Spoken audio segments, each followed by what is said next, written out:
This is a new face of old Jim Crow. I've been knowing Bobby Zirkin since 2004. He ran against Scott Rifkin for his office.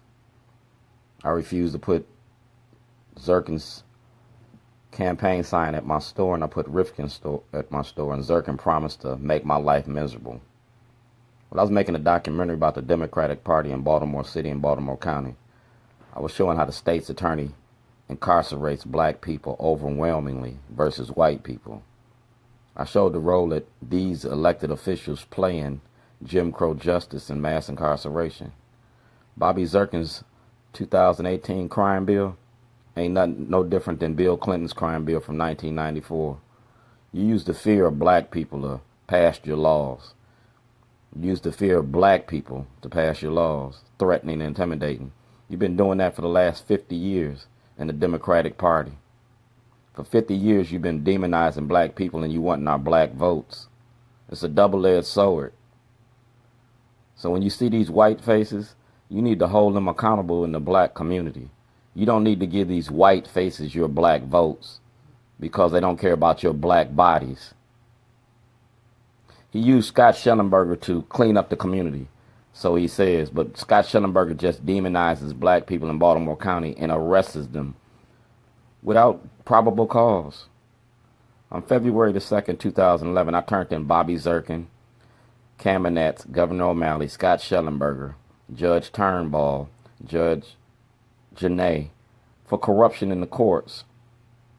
And Bobby Zirkin has this information in his hands. It's a request for the grand jury. All right? And accessing the grand jury. To access the grand jury has prosecutorial discretion over the courts and the prison industry or Department of Corrections. The grand jury is supposed to investigate allegations of misconduct inside the Baltimore County, Baltimore City, or the Department of Corrections facilities. Scott Shellenberger is locking up innocent black people to fill a quota, to fill the fear of black people in Baltimore. Bobby Zirkin is supporting that.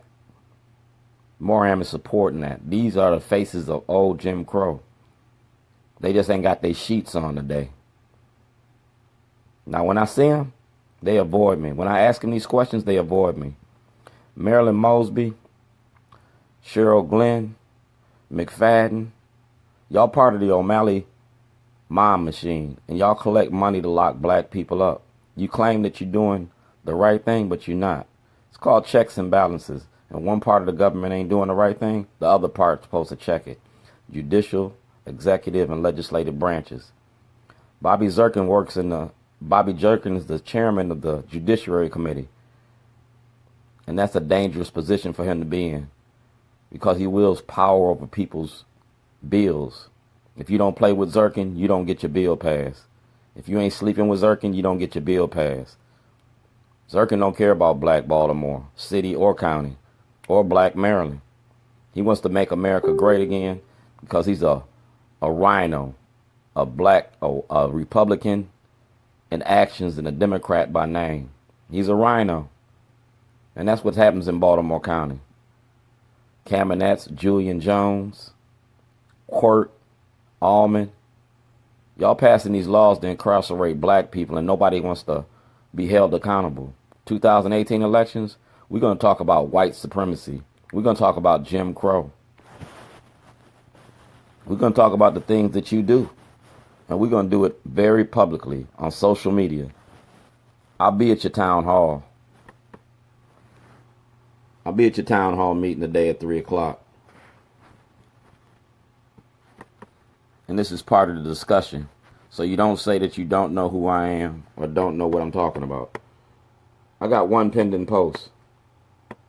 But this is what you've been getting. You've been getting me for the longest. Bobby Zirkin been knowing me since 2002. Since I moved to that store on Falls Road. Lobbying for inmates in Maryland. It's a cash cow. Bobby Zirkin got this. Cheryl Glenn, you see that? That's Cheryl Glenn. Bobby Zirkin. Alright? ER Ship. Because we talking about mass incarceration in the prison industry. And we talking about the role that y'all played in my false imprisonment. I'm not a terrorist, but I'm going to terrorize you with truth. Every time I see you, I'm going to treat you same way that you treated me. Fair exchange. Ain't no stick up without a gun.